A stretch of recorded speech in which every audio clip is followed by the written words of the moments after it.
Elles sont magnifiques.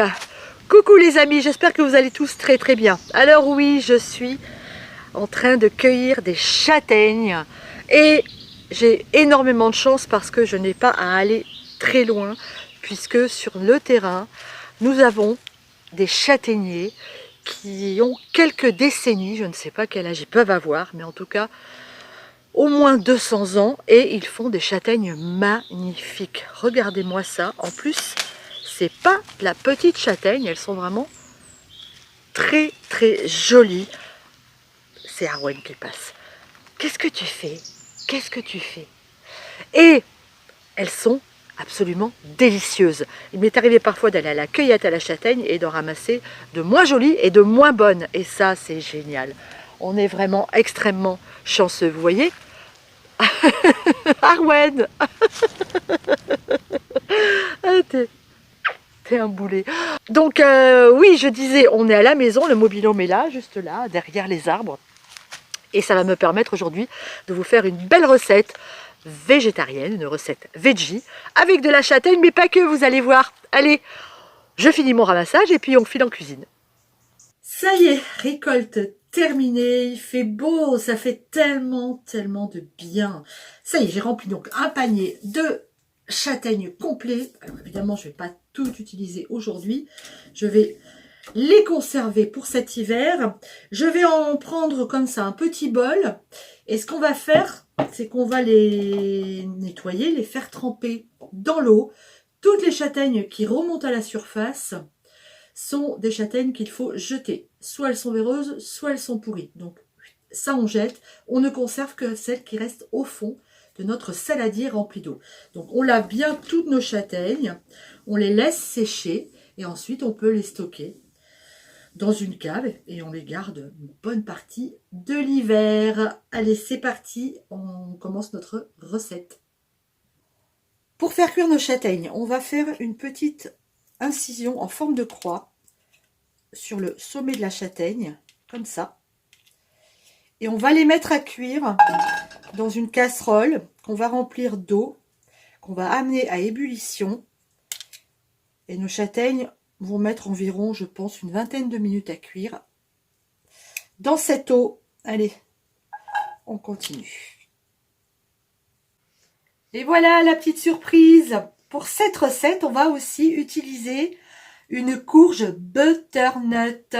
Cette courge qu'on a ramassée maintenant il y a une petite semaine, on va la préparer pour pouvoir la farcir. Alors, je vais couper ici l'extrémité où il y a la queue, voilà, et ensuite on va la couper en deux. Alors munissez-vous d'un bon couteau, hein. C'est assez facile à couper, mais hop, allez, on y va. Hop là, oh là là là là, regardez-moi ça comme c'est joli. Allez, on enlève les graines qui sont ici, tout simplement. On a allumé notre four à 210 degrés et on va mettre nos courges à cuire. Hop là. Alors évidemment, les graines, si vous voulez faire des semis l'année prochaine, vous les récupérez. Hop. J'ai placé mes courges dans un plat qui va au four. Je mets un tout petit peu d'eau au fond de mon plat. Hop, et je vais mettre à cuire. On va dire une demi-heure. On vérifiera, on plantera le couteau pour voir si la chair est cuite. Ça y est, tout est cuit. Alors, les châtaignes, je les ai égouttées, je les ai laissées refroidir et je les ai décortiquées. Alors, vous voyez, elles s'émiettent, c'est pas grave, on s'en fiche, c'est très bien. Et puis aussi, si vous n'arrivez pas à enlever cette deuxième petite peau marron là, si de temps en temps ça reste un peu collé, c'est pas grave. Laissez, c'est pas très important. Si vous pouvez l'enlever, vous l'enlevez. Si vous n'y arrivez pas, vous en laissez. Notre courge, elle a cuit 45 minutes en fait parce qu'elle était très épaisse. Donc vous surveillez et selon la grosseur de la courge, vous verrez, ça sera entre une demi-heure et 45 minutes. Alors qu'est-ce qu'on va faire maintenant? Eh bien on va creuser nos butternuts qu'on a laissé un peu refroidir aussi hein, pour ne pas se brûler. On va creuser comme ça pour récupérer la chair. Mais on va laisser quand même tout autour. Vous voyez, faites attention en creusant, hein. Vous allez laisser 1 cm comme ça d'épaisseur autour et en dessous. Alors, faites attention de ne pas aller trop loin. Voilà. Allez, on récupère notre chair. Ah, ça sent déjà tellement bon. Ça va être délicieux. Ok.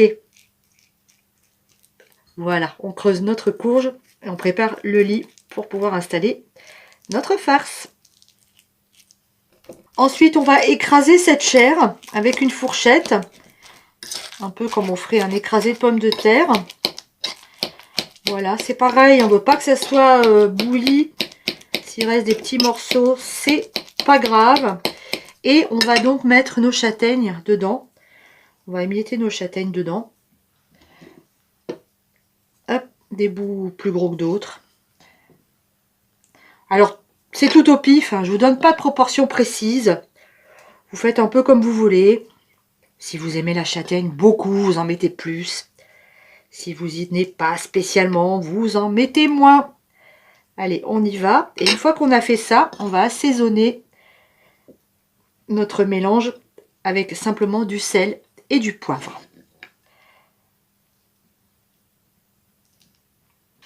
On va aussi saler légèrement et poivrer l'intérieur de nos courges. Voilà. J'ai émincé 2 échalotes que je vais faire revenir dans une huile neutre type huile de tournesol. Lorsque nos échalotes sont bien dorées, on ajoute notre purée de butternut avec nos châtaignes. On laisse 1 minute réchauffer un petit peu. Et ensuite, on va ajouter à peu près 20 centilitres de lait de coco.